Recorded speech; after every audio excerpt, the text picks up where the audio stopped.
ডুবন্ত জনপদে লাখ লাখ মানুষের হাহাকার। আগ্রাসী বন্যায় লঞ্চভঞ্জ, নোয়াখালী, ফেনী, কুমিল্লা, চট্টগ্রাম সহ দক্ষিণ পূর্বের 11 জেলা। নতুন নতুন এলাকা প্লাবিত, পানিবন্দী হয়ে দুর্বিষহ জীবনযাপন চলছে, বেঁচে থাকার লড়াই, বাড়ছে মৃত্যু। কৃষি, মৎস্য ও প্রাণী সম্পদেরও ব্যাপক ক্ষয়ক্ষতি। মাথা পানি উঠছে, মানুষের বাড়িঘর এদিকে ঢুকিয়েছে, সব কষ্টশীতে হয় না। এটা হলো রেকর্ড বাংলাদেশের জন্য। সবকিছু টিনুরি ভরে রাখছি, এরপরে আপনার সব ডুবি মতের সাথে চলে যান।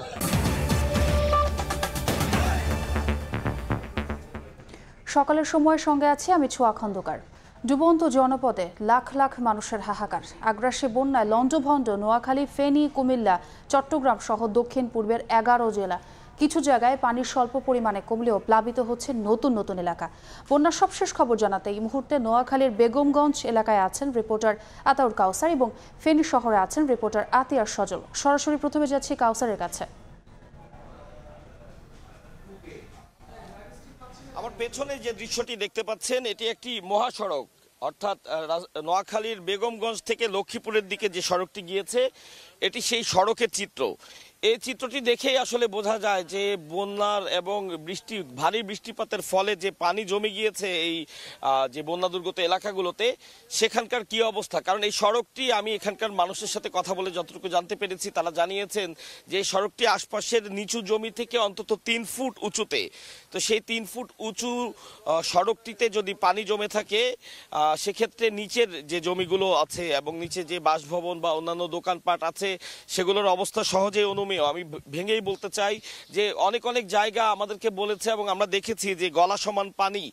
এটি সেই নোয়াখালীর বেগমগঞ্জের কথা বলছি। এবং মূল যে সীমান্ত, অর্থাৎ ভারত বাংলাদেশ সীমান্তর কাছাকাছি যে এলাকাগুলো রয়েছে, যেহেতু ত্রিপুরা রাজ্য থেকে যে উজানের ঢল, সে ঢলের কারণেই বেশি পানি জমেছে বন্যা দুর্গত এলাকাগুলোতে। তো সে জায়গাগুলোতে আসলে পানির পরিমাণ আরও অনেক বেশি। আমরা গতকালকে দিনভর ফেনীর বেশ কিছু জায়গায় গিয়েছি এবং আমরা দেখেছি যে সেখানে অবর্ণনীয় দুর্ভোগে পড়েছেন বন্যা দুর্গত এলাকার যে মানুষ রয়েছেন তারা। আমরা অনেক জায়গায় দেখেছি যে একতলা ভবনের পুরো একতলাই আসলে পানির নিচে, অনেকে ছাদে আশ্রয় নিয়েছেন এবং যে সকল টিনের ঘর রয়েছে, সে সকল টিনের ঘরে তো আর ছাদে আশ্রয় নেওয়ার সুযোগ নেই। তারা আশপাশের যে আশ্রয় কেন্দ্রগুলো রয়েছে, সে আশ্রয় কেন্দ্রে গিয়েছেন এবং সেই আশ্রয় কেন্দ্রগুলোতে আমরা খোঁজ নিয়েছি। তারা বলেছেন যে বিশুদ্ধ পানি এবং তাদের শুকনো খাবারের প্রচণ্ড সংকট রয়েছে।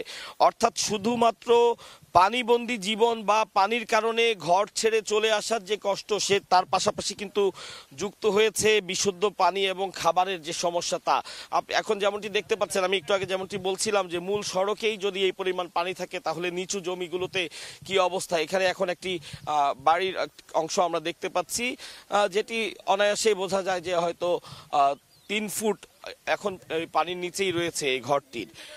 তো স্বাভাবিকভাবে এখানে কেউ এখন আর নেই। তারা পাশের যে আশ্রয় কেন্দ্র রয়েছে, এখানে আশপাশে যতগুলো প্রাথমিক স্কুল রয়েছে এবং যে সকল উঁচু ঘরবাড়ি রয়েছে, যে যেখানে পেরেছেন আশ্রয় নিয়েছেন। এবং আমরা দেখেছি যে মানুষের মধ্যে যে ভ্রাতৃত্ববোধ, সৌহার্দ্যবোধ এবং মানুষের প্রতি যে ভালোবাসা, তার একটি উজ্জ্বল নিদর্শন গত বেশ কদিন ধরে আমরা দেখতে পাচ্ছি। যে যেভাবে পারছে মানুষকে সাহায্য করছে, কেউ পানি দিয়ে, কেউ খাদ্য দিয়ে, কেউ আশ্রয় দিয়ে, প্রত্যেকে সাহায্য করছে, যেটি আসলে এই মুহূর্তে এই বানভাসী মানুষের জন্য সবচেয়ে বেশি প্রয়োজন, সেটি তারা করছেন। এবং একই সাথে দেশের বিভিন্ন অঞ্চল থেকে ত্রাণ নিয়ে আসছে। আমি গতকালকের কথা একটু বলতে চাই। আমরা গতকালকে ফেনী মহিপাল এলাকায় ছিলাম। ঢাকা চট্টগ্রাম মহাসড়কের মহিপাল অংশে বারৈয়ারহাট থেকে মহিপাল পর্যন্ত পুরো সড়কটি পানির নিচে তলিয়ে গেছে এবং যার প্রেক্ষিতে চট্টগ্রাম থেকে বারৈয়ারহাটের পরে আর কিন্তু ফেনীর দিকে আসার কোনো সুযোগই নেই। তাও আমরা দেখেছি যে যেভাবে পারছেন হেঁটে তারা বারৈয়ারহাট থেকে অন্তত 20 কিলোমিটার হেঁটে মহিপালের দিকে আসছেন। অবর্ণনীয় কষ্ট, দুর্ভোগ আমরা দেখেছি গতকাল। এটি হচ্ছে তুলনামূলক কম দুর্ভোগ। যে অংশটির কথা আমি বলছি, এর চেয়ে বেশি দুর্ভোগ পোহাচ্ছে যারা ফেনী 6টি উপজেলা, বিশেষ করে ছাগলনাইয়া এবং ওই দিকের আশপাশের যে সকল মানুষ রয়েছেন, যারা সীমান্তবর্তী কাছাকাছি এলাকার মানুষ, তাদের এখানে পানি অনেক বেশি পরিমাণে উঠেছে। এবং আমাদেরকে যতটুকু জানিয়েছেন অনেকে, যে আসলে অনেকে তাদের আত্মীয় স্বজন বা পরিবার পরিজনের কোনো খোঁজ পাচ্ছেন না, যেহেতু বানভাসী জলের কারণে বিদ্যুৎ বিভ্রাটের সৃষ্টি হয়েছে। সেই এলাকাগুলোতে আজকে 3-4 দিন ধরে বিদ্যুৎ নেই। স্বাভাবিকভাবে মোবাইল টাওয়ারগুলো কাজ করছে না। কেউ আসলে তাদের স্বজনদের খোঁজও নেওয়ার মতন কোনো উপায় নেই। আমরা রাজধানী সহ বাংলাদেশের বিভিন্ন এলাকা থেকে বিভিন্ন পরিচিত জনদের মাধ্যমে জানতে পেরেছি যে তারা তাদের আত্মীয় স্বজন বা পরিজনদের জন্য অত্যন্ত চিন্তিত, কারণ তারা তাদের কোনো খোঁজটিও পাচ্ছেন না। তারা এমনটিও জানতে পারছেন না যে তারা নিরাপদে তাদের আশ্রয় কেন্দ্রে পৌঁছাতে পেরেছেন কিনা। আমাদের সহকর্মী যারা আছেন, আমার সাথে যারা কাজ করছেন, অত্যন্ত অক্লান্ত পরিশ্রম করে তারা পরিপূর্ণ চিত্রটি ফুটিয়ে তোলার চেষ্টা করছেন। গতকালকে আমরা ড্রোন শটের মাধ্যমে ফেনীর দুর্গত এলাকাগুলো দেখিয়েছি, আমরা সেই ছবি নিয়েছি যেটি হয়তো দর্শক এখন আপনারা দেখতে পাচ্ছেন। তো সে ছবিটা দেখতে পাচ্ছেন যে যেদিকেই চোখ যায় শুধু পানি এবং গাছপালা যা দেখা যাচ্ছে, এবং মাঝে মাঝে কিছু ঘরবাড়ি। এমন বেশ কিছু জায়গা রয়েছে যে জায়গাগুলোতে আসলে নৌকা দিয়ে যাওয়া ছাড়া আর কোনো উপায় নেই, এবং এই একটি জিনিসের সংকট আমাদের নজরে এসেছে। যেহেতু এটি আশপাশে খুব নদীবহুল কোনো এলাকা না, এখানে কিন্তু বড় ধরনের কোনো নৌকা আগে থেকে যে এখানে ছিল এমন নয় বিষয়টি। অনেককেই আমরা দেখেছি ঢাকা থেকে ট্রাকে করে নৌকা তারা ভাড়া করে নিয়ে আনছেন এবং সেই নৌকা দিয়েই উদ্ধার কাজ চালাচ্ছেন, ত্রাণ কাজ চালাচ্ছেন। এবং আমরাও চেষ্টা করেছি যে কোনো একটি নৌকায় করে ভেতরে গিয়ে যতটুকু সম্ভব মানুষের দুর্ভোগ আসলে তুলে আনা যায়। তো আমরা দেখেছি যে এমন অনেক জায়গা আছে যেখানে নৌকা ছাড়া যাওয়ার কোনো উপায় নেই, যার কারণে সেই জায়গাগুলোতে যে সকল মানুষরা আটকে রয়েছেন অনেককেই সেই নৌকার অপ্রতুলতার কারণে তাদেরকে সেখান থেকে উদ্ধার করে আনা সম্ভব হয়নি। অনেকে বলছেন যে মূল সড়কের কাছাকাছি যারা আশ্রয় কেন্দ্রে আছেন বা যারা মূল সড়কের আশেপাশে কিছু বাসভবনে আটকা পড়েছেন তারা যত সহজে ত্রাণ পাচ্ছেন, যারা আরো ভেতরে অবস্থান করছেন তারা কিন্তু সেই ত্রাণটি অত সহজে পাচ্ছেন না। এবং আরেকটি জিনিস বলে রাখি যে ফেনীতে বেশ কিছু হাসপাতাল রয়েছে। আমরা গতকালকে গিয়ে দেখেছি যে হাসপাতাল থেকে বেশ কিছু রুগীকে এবং সদ্যজাত শিশুদেরকে সেখান থেকে উদ্ধার করে আনা হয়েছে সেই নৌকা দিয়ে। এবং আমরা দেখেছি সেনাবাহিনী, ফায়ার সার্ভিস এবং অন্যান্য যে সকল সরকারি সংস্থা বা বাহিনীগুলো রয়েছে তারা অক্লান্ত পরিশ্রম করছে। আমরা এমন বেশ কয়েকবার দেখেছি গতকালকে যে সেনাবাহিনীর হেলিকপ্টার দিয়ে সেই রিমোট প্লেস যেই প্লেসগুলো রয়েছে, যেসব জায়গায় আসলে নৌকা ছাড়া যাওয়ার কোনো সুযোগ নেই এবং নৌকার অপ্রতুলতার কারণে সেদিকে যাওয়া যাচ্ছে না, সেনাবাহিনী এক একটি বাসার ছাদের উপরে সেনাবাহিনীর হেলিকপ্টার থেকে ত্রাণ ফেলছে এবং লাইফ জ্যাকেট তারা ছুঁড়ে মারছেন।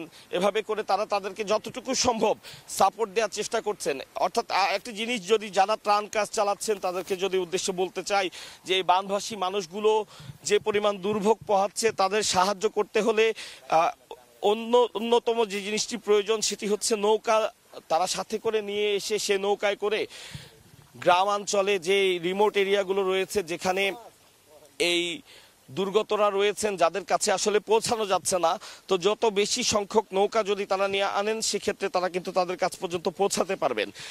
এছাড়া আরেকটু যদি বলি যে গতকালকে আমি যেমনটি বলছিলাম যে ফেনীর আশপাশে প্রচুর জায়গা আমরা দেখেছি, একটি জায়গাও কিন্তু পানি শূন্য এমনটি আমরা দেখিনি। যেই ঢাকা চট্টগ্রাম মহাসড়ক মহিপাল অংশে এটি কিন্তু অনেক উঁচু একটি জায়গা, সেই জায়গাটিও আমরা দেখেছি বেশ কিছু জায়গায় মূল যে মহাসড়ক সেই সড়কটিও ভেঙে গিয়েছে এবং প্রচণ্ড বেগে জোয়ারের পানি বাংলাদেশে বা মহিপালের পশ্চিম অংশে প্রবেশ করছে।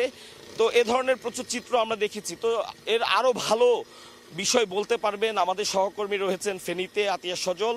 আমরা চলে যেতে চাই তার কাছে গেলে সেখানেকার যে দৃশ্য বা সেখানকার বর্তমান অবস্থা আমরা জানতে পারবো। যে অবস্থাটা তৈরি হয়েছে ফেনীতে গত এক সপ্তাহ জুড়ে, যে বন্যা পরিস্থিতির ভয়াবহ অবনতি, স্মরণকালের ভয়াবহ বন্যা ফেনী জুড়ে শুরু হয়েছে, সেই বন্যার যদি পরিস্থিতি আপনাদেরকে যদি বলি যে আমরা দেখতে পাচ্ছেন যে শহরের একটি সড়কে রয়েছি নাজির রোডে, সেখানে গতকালকেও দেখেন আরও 3 ফুট বেশি পানি ছিল, 3-4 ফুট, আজ কিছুটা কমেছে। এবং যদি পুরো ফেনী পরিস্থিতির কথা যদি বলি, আমরা আজ পর্যন্ত খবর পাচ্ছি ফেনীর ফুলগাজী, পরশুরাম, ছাগলনাইয়া এবং বিভিন্ন জায়গায় শত শত মানুষের বিভিন্ন আহাজারি, তারা শুধু তাদের স্বজনদের সন্ধান পাচ্ছে না, সন্ধান না পেয়ে তারা দিক বিদিক ছুটতে আছে, মানে কিভাবে তাদেরকে উদ্ধার করবে। তার কারণ হচ্ছে সবচেয়ে বড় সমস্যা হচ্ছে এই কয়েকদিন ধরে, গত 3-4 দিন ধরে ফেনীতে বিদ্যুৎ নেই বিভিন্ন জায়গায়, মানে ম্যাক্সিমাম 2-1টা এলাকা ছাড়া সব পুরো জেলা বিদ্যুৎ শূন্য।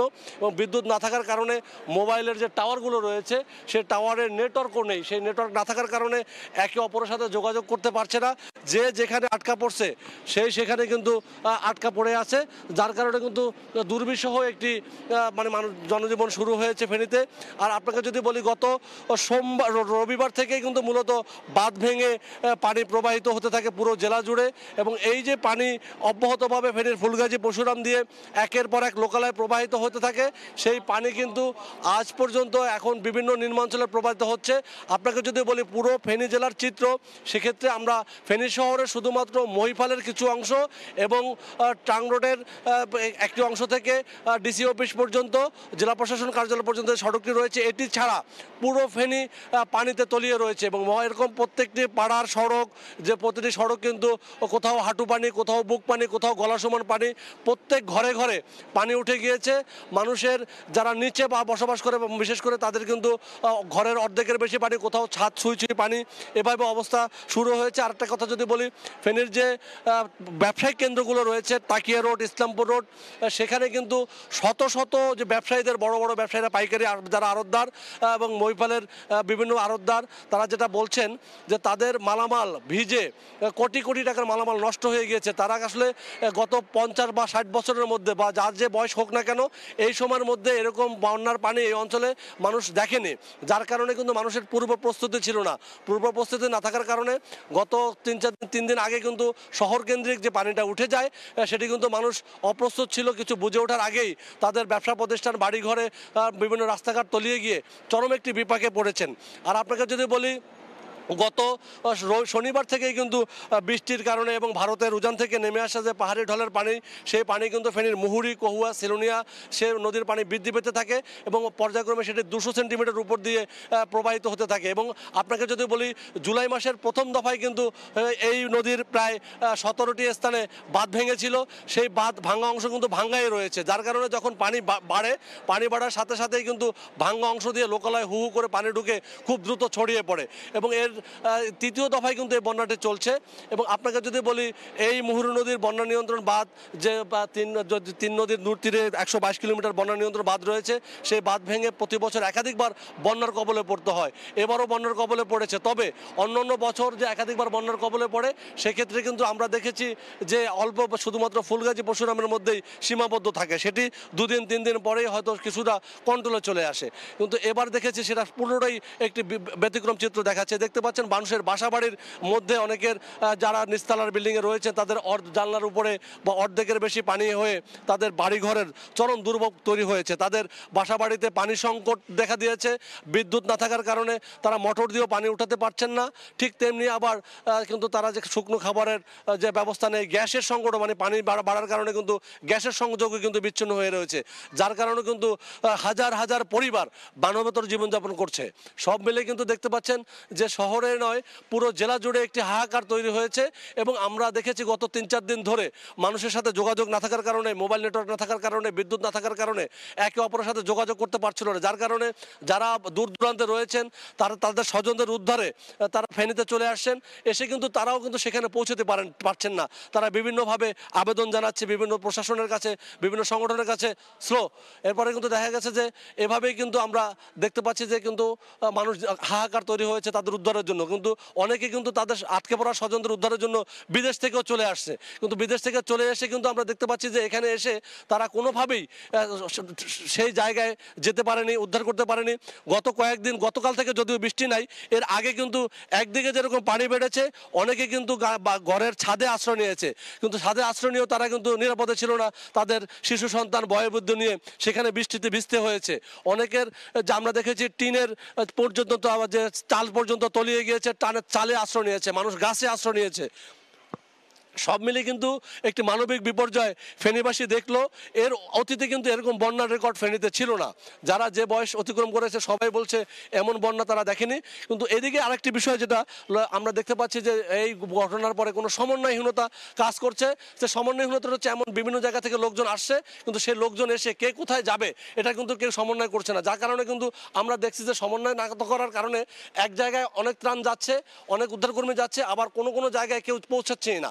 এই কারণে স্থানীয় যেটা বলছেন যে এখন যত দ্রুত সম্ভব জেনারেটর দিয়ে মোবাইল নেটওয়ার্কটা চালু করা এবং বিদ্যুৎ সংযোগটা যতদূর সম্ভব এলাকা ভিত্তিক চালু করা, সেই সাথে জেলা পর্যায় থেকে একটি কন্ট্রোল রুম খুলে যে যারা যেখান থেকে ত্রাণ দিতে আসছেন তারা যেন এগুলো ত্রাণ ঠিকমতো সঠিকভাবে সমভাবে বন্টন হয় সেটা ব্যবস্থা নেওয়া। সেই সাথে কিন্তু গতকাল থেকেই বাংলাদেশ সেনাবাহিনী কিন্তু হেলিকপ্টার উদ্ধার অভিযান চালাচ্ছে এবং যদিও আবহাওয়াটা কিছুটা ভালো থাকার উদ্ধার অভিযানে কিছুটা জোর পাচ্ছে, এবং কোস্টগার্ডও কিন্তু এখানে উদ্ধার অভিযান চালাচ্ছে। সেই সাথে কিন্তু যেটা চালাচ্ছে স্থানীয় যেটা বলছেন সেটা পর্যাপ্ত নয়। তারা জানাচ্ছেন এটা আরও লজিস্টিক সাপোর্ট এবং ম্যান পাওয়ার উদ্ধারের জন্য আরও বেশি বাড়ানো দরকার। এই ছিল আমার কাছে ফেনীর বন্যা পরিস্থিতির সবশেষ।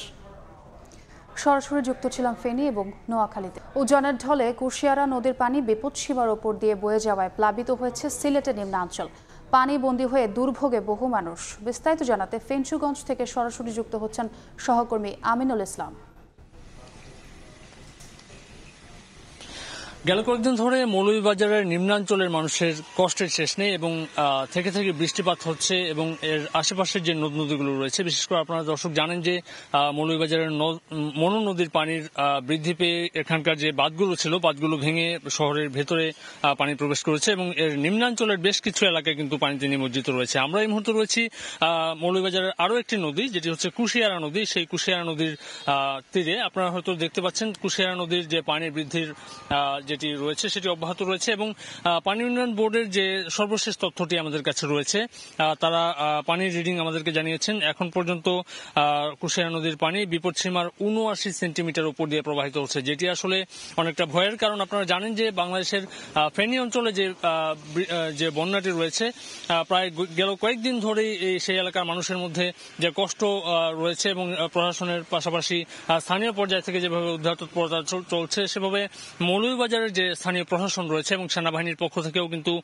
সবগুলো এলাকাতে বিশেষ করে যেসব নিম্নাঞ্চল রয়েছে মৌলভীবাজারের নিম্নাঞ্চলগুলোতে যেখানে পানি উঠে গেছে সেসব এলাকা থেকে মানুষকে সরিয়ে আনতে আশ্রয় কেন্দ্র খোলার পাশাপাশি তারা যে এলাকায় মানুষের কষ্ট হচ্ছে সেই এলাকাগুলোতে ত্রাণ বিতরণ কার্যক্রমের জন্য প্রস্তুতি নিয়েছেন এবং স্থানীয় মানুষ যারা রয়েছেন সিলেট অঞ্চলের মানুষ আপনারা জানেন যে এই হাওড় অঞ্চলে যখন বন্যা হয় সেই বন্যাগুলোর জন্য কিন্তু আগাম কিছু প্রস্তুতি থাকে প্রশাসনের, সেভাবে মৌলভীবাজার প্রশাসনেরও কিছু প্রস্তুতি ছিল এবং সে যে নদী তীরবর্তী যেসব এলাকা রয়েছে এবং হাওড় তীরবর্তী যেসব এলাকা রয়েছে সেসব এলাকাতে মানুষজনকে সরিয়ে আনতে তাদের পর্যায় থেকে তারা কাজ করছেন এবং স্থানীয় জনপ্রতিনিধিরাও কিন্তু এই নদীতে যখন পানি বৃদ্ধি হয় তখন কিন্তু স্থানীয়ভাবে জনসচেতনতা বৃদ্ধিতে তারা কাজ করেন। তো মৌলভীবাজারও আমরা দেখেছি গেল কয়েকদিন ধরে উদ্ধার তৎপরতা চলার পাশাপাশি তারা কিন্তু আশ্রয় কেন্দ্রগুলোতে খাবার বিতরণ থেকে শুরু করে সেনাবাহিনী যেহেতু এই মুহূর্তে দায়িত্বে রয়েছে বিভিন্ন এলাকাতে সেনাবাহিনীর সদস্যরা কাজ করছেন, তারা কিন্তু এই বন্যা কবলিত মানুষজনকে উদ্ধারের পাশাপাশি তারা কিন্তু বিভিন্ন জায়গাতে এই যে খাবার বিতরণের কার্যক্রমে সহযোগিতা করছেন। অনেক জায়গাতে মেডিকেল টিম রয়েছে, মেডিকেল টিম কিন্তু তাদের তৎপরতা শুরু করেছে এবং এখন যে অবস্থা যে রয়েছে বিশেষ করে বৃষ্টিপাত যখন বৃদ্ধি পায় তখন কিন্তু কিছুটা ভয় বৃদ্ধি পায় এই এলাকার মানুষের। কেননা আপনারা জানেন যে ত্রিপুরা এলাকা থেকে যে পানিটি বাংলাদেশে প্রবেশ করেছে সেটি ফেনী অঞ্চল কুমিল্লা সহ প্রায় 12টি জেলার মানুষের যেভাবে কষ্ট বাড়িয়ে দিয়েছে, তেমনি কিন্তু মৌলভীবাজার অংশে যে পানিটি ঢুকেছে সেটি কিন্তু ভারতের মেঘালয় অংশ থেকে পানিটি প্রবেশ করছে এবং আপনারা জানেন যে মেঘালয়ে যখন বৃষ্টিপাত হয়, চেরাপুঞ্জিতে যখন বৃষ্টিপাত হয় তখন সিলেটের সুনামগঞ্জ থেকে শুরু করে একেবারে সিলেটের নিম্নাঞ্চল এবং হবিগঞ্জ থেকে হবিগঞ্জের খোয়াই নদী হয়ে যে পানিটি প্রবেশ করে হবিগঞ্জের মানুষেরও কিন্তু দুর্ভোগ চরমে বলা যায়। এবং পাশাপাশি আজকে যেহেতু আমরা মৌলভীবাজারের অংশ ঘুরে দেখাবো আপনাদেরকে, মৌলভীবাজারের বেশ কিছু অংশে কিন্তু এখন যে পানি সেটি কিন্তু কিছুটা কমছে, তবে সেটি ধীর গতিতে বলছেন স্থানীয় মানুষজন। আমরা যদি নদী তীরবর্তী কয়েকটি লোকালয় দেখাই আপনাদেরকে, লোকালয়গুলোতে যারা রয়েছেন তারা কিন্তু এই মুহূর্তে অনেকটা আতঙ্কে দিন পার করছেন, কেননা এই এলাকাগুলোতে বিশেষ করে মৌলভীবাজারের বাইরে যেসব এলাকাগুলো বা মৌলভীবাজারের সীমান্তবর্তী অর্থাৎ সিলেট এবং মৌলভীবাজারের সীমান্তবর্তী যেসব এলাকা, এই এলাকাগুলোতে এখনো পর্যন্ত সেভাবে আশ্রয় কেন্দ্র খোলা হয়নি। সেই এলাকাগুলোতে মানুষের কিছুটা দুর্ভোগ রয়েছে, কেননা রাতে যদি পানি বৃদ্ধি পায় তারা যাবেন কোথায় সেটি নিয়ে আসলে একটা চিন্তার মধ্যে তারা সময় পার করেন। পাশাপাশি গবাদি পশু নিয়েও তারা, আপনারা জানেন যে হাওর এবং নদী তীরবর্তী যেসব মানুষজন রয়েছেন যারা লোকালয়ে এই এলাকায় বসবাস করেন, তারা কিন্তু তাদের কষ্টের চেয়ে তাদের যে গবাদি পশু রয়েছে সেই গবাদি পশু নিয়ে চিন্তিত থাকেন, সেগুলোকে কোথায় রাখবেন, তারা কোথায় থাকবেন এবং এই এলাকা থেকে তারা দ্রুত আসলে উদ্ধার তৎপরতার যে আওতায় আসবেন কিনা সেটি নিয়েও আসলে তাদের চিন্তা থাকে। তো এই অবস্থার মধ্যে মৌলভীবাজার প্রশাসনের পক্ষ থেকে বলা হচ্ছে যে যত দ্রুত সম্ভব তারা রেস্কিউ টিমগুলোকে তাদের পর্যায় থেকে ভোগান্তির মধ্যে থাকা যেসব মানুষজন রয়েছেন তাদেরকে তাদের পর্যায়ে আসলে নিয়ে যাওয়ার জন্য তাদের পর্যায় থেকে প্রস্তুতি রয়েছে এবং সেনাবাহিনীর পক্ষ থেকেও এই এলাকায় মানুষ যদি আরো বড় আকারের বন্যার মুখোমুখি পড়েন তাহলে সেখান থেকে উদ্ধার তৎপরতা চালানো হবে। এই ছিল আসলে আমার কাছ থেকে সর্বশেষ। সরাসরি যুক্ত ছিলাম সিলেটে। হবিগঞ্জে খোয়াই নদীর পানি বৃদ্ধিতে রেল সেতু ক্ষতিগ্রস্ত হওয়ায় বন্ধ রয়েছে ঢাকা সিলেট ট্রেন চলাচল। প্লাবিত এলাকা থেকে পানি কিছুটা কমলেও দুর্ভোগে বহু মানুষ। সবশেষ খবর জানাতে শায়েস্তাগঞ্জ থেকে সরাসরি যুক্ত হচ্ছেন সহকর্মী রাশেদ আহমদ খান। হবিগঞ্জে বন্যা পরিস্থিতি ক্রমশই উন্নতি হচ্ছে। আমরা দেখেছি যে গত কয়েকদিন যাবৎ বৃষ্টি যে টানা বৃষ্টি ছিল, এই বৃষ্টি বন্ধ হওয়ার পর থেকে হবিগঞ্জে বন্যা পরিস্থিতি ধীরে ধীরে উন্নতি হতে চলেছে।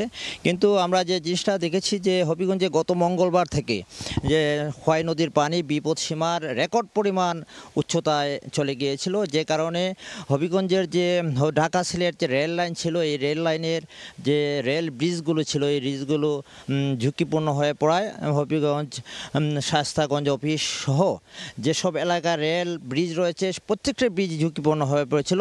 পরবর্তীতে রেল কর্তৃপক্ষ ঢাকা সিলেট রেল লাইনের সব ধরনের রেল যোগাযোগ বন্ধ ঘোষণা করেছিল।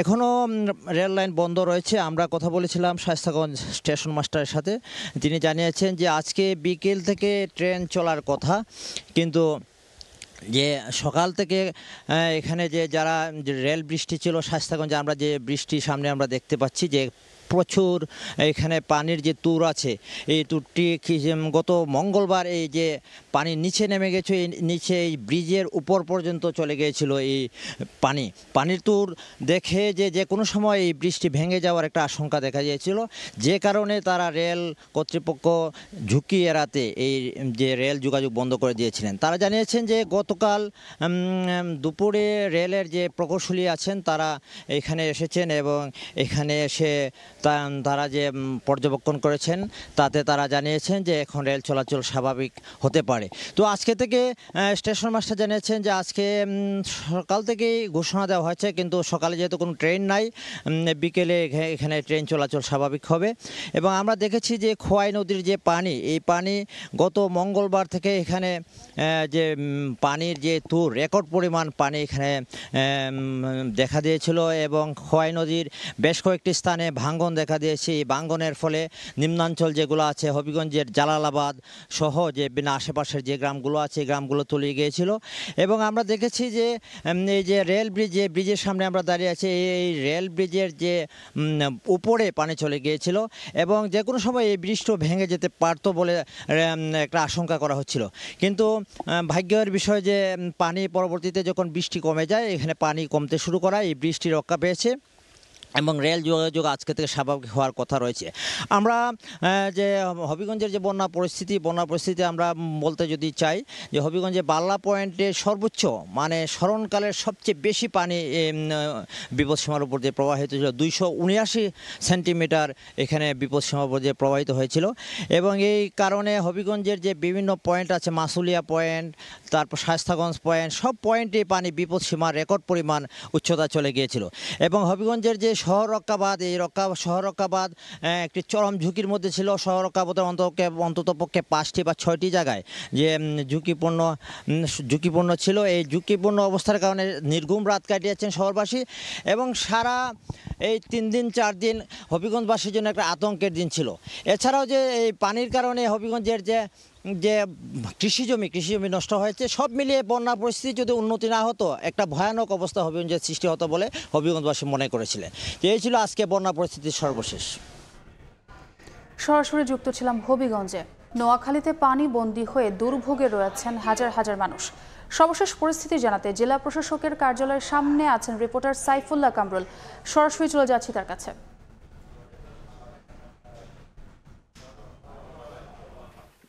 আমি এই মুহূর্তে দাঁড়িয়ে আছি নোয়াখালী জেলা প্রশাসকের কার্যালয়ের সামনে। গত 4 দিনে নোয়াখালীর মানুষ পানিবন্দী হয়ে আছে। নোয়াখালী 9টি উপজেলার মধ্যে 8টি উপজেলায় বন্যা কবলিত হয়েছে। এখানে প্রায় 502টি আশ্রয় কেন্দ্র খোলা হয়েছে। এই 502টি আশ্রয় কেন্দ্রের মধ্যে প্রায় 70,000 মানুষ এখানে আশ্রয় নিয়েছেন। নোয়াখালীর এই উপজেলাগুলোর মধ্যে বিশেষ করে বেগমগঞ্জ, সেনবাগ, কোম্পানিগঞ্জ সদর সবচেয়ে বেশি আক্রান্ত হয়েছে। গতকাল থেকে আজকে বৃষ্টি না হওয়ার কারণে নোয়াখালীর মানুষের মাঝে কিছুটা স্বস্তি থাকলেও ফেনীর কিছু পানি এই সেনবাগ দিকে আসছে। এইদিকে গতকালকে গণতন্ত্র বাংলাদেশ সরকারের যুব ক্রীড়া ও শ্রম কর্মসংস্থানের উপদেষ্টা আসিফ মাহমুদ সজীব ভুঁইয়া নোয়াখালী সফর করেছেন। নোয়াখালী ত্রাণ বিতরণ এবং সব বিষয় নিয়ে নোয়াখালী জেলা প্রশাসনের সাথে মত বিনিময় করেছেন। এছাড়া কৃষি বিভাগ যে জানিয়েছেন প্রায় 4,686 হেক্টর আমনের বীজতলা সম্পূর্ণ নষ্ট হয়েছে। আবাদকৃত আমানের প্রায় 26,900 হেক্টর জমি নষ্ট হয়েছে। আউশের 5,377 হেক্টর জমি নষ্ট হয়েছে। বিভিন্ন স্থান থেকে বিপুল পরিমাণ ত্রাণ আসছে, কিন্তু এখানে যে বিষয়টি দাঁড়িয়েছে সেটি হচ্ছে সমন্বয়ের অভাবে বা যোগাযোগ ব্যবস্থার কারণে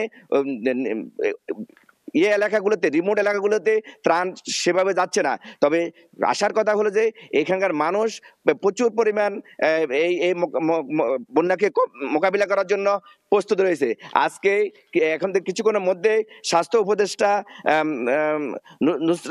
নুরজাহান বেগম নোয়াখালী পরিদর্শন করবেন। বন্যা অবস্থানে নিয়ে তিনি বিভিন্ন ব্যবস্থা নেবেন। এছাড়া বিএনপির স্থায়ী কমিটির সদস্য সহ বিভিন্ন রাজনৈতিক দলের নেতৃবৃন্দ নোয়াখালীতে আসছেন।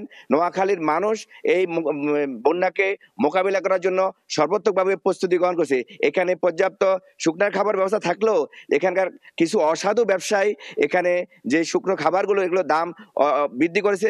সেই কারণে জেলা প্রশাসনের পক্ষ থেকে ভোক্তা অধিকার এবং থেকে এই ব্যবসায়ীদেরকে নিয়ন্ত্রণ করার জন্য তারা বিভিন্ন ব্যবস্থা গ্রহণ করছে। নোয়াখালীর অধিকাংশ রাস্তাঘাট চলাচল অবস্থা অনেক খারাপ হওয়ার কারণে এখানকার মানুষ পর্যাপ্ত ত্রাণ বিভিন্ন স্থানে তারা পৌঁছাতে পারছে না। নোয়াখালীর সব দিকে মোটামুটি প্রতিটি স্কুলে আশ্রয় কেন্দ্র খোলা হয়েছে। এই ছিল নোয়াখালী থেকে আমার কাছে সর্বশেষ অবস্থা। বন্যা পরিস্থিতির খবর জানতে যুক্ত ছিলাম নোয়াখালীতে।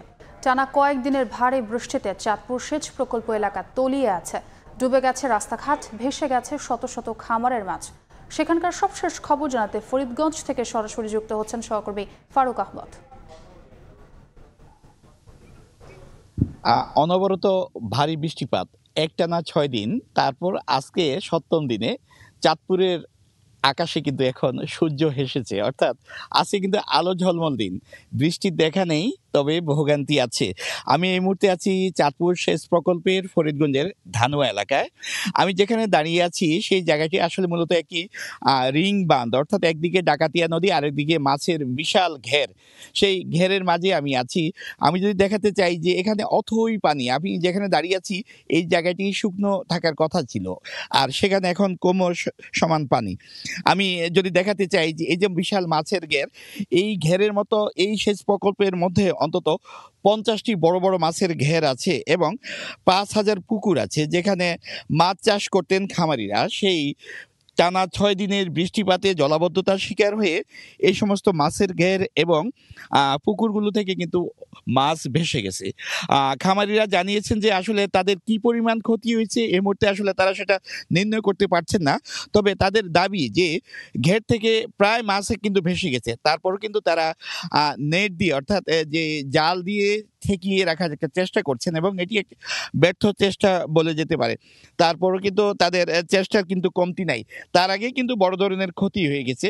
এর মধ্যে আমরা পানি উন্নয়ন বোর্ডের সঙ্গে কথা বলেছি। তারা জানিয়েছে যে চাঁদপুর সেচ প্রকল্পের যে 100 কিলোমিটার বাঁধ অভ্যন্তরে 54,000 হেক্টর জমি আছে, সেই জমির বেশিরভাগই কিন্তু এখন বলা যেতে পারে যে অনেকটা জলমগ্ন হয়ে পড়েছে। তারা চেষ্টা করছেন যে এই সেচ প্রকল্পের চরবাগাদি পাম্প হাউস এবং নন্দী পাম্প হাউস, আরেকটি হাজিমারা পাম্প হাউস, এই পাম্প হাউসগুলো থেকে আসলে তারা ভিতর থেকে পানি নিষ্কাশনের চেষ্টা করছে। তারপর কিন্তু তাদের ব্যাকপিট হচ্ছে এই কারণে যে এই প্রকল্পের বাইরের যে পানির উচ্চতা, অর্থাৎ নদীতে যে পানি আছে সেটা কিন্তু ভিতরের চাইতে বাড়তি পানির উচ্চতা আছে, যে কারণে ভেতর থেকে পানি নিষ্কাশনে কিন্তু তাদের খুব একটা কঠিন হয়ে দাঁড়িয়েছে।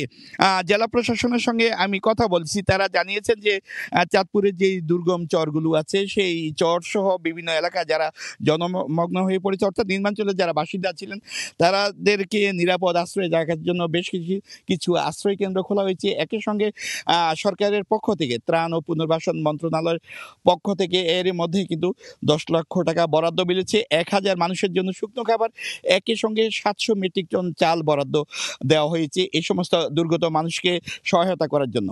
তো এই ছিল আমার কাছে চাঁদপুর সেচ প্রকল্পে জলাবদ্ধতার সবশেষ।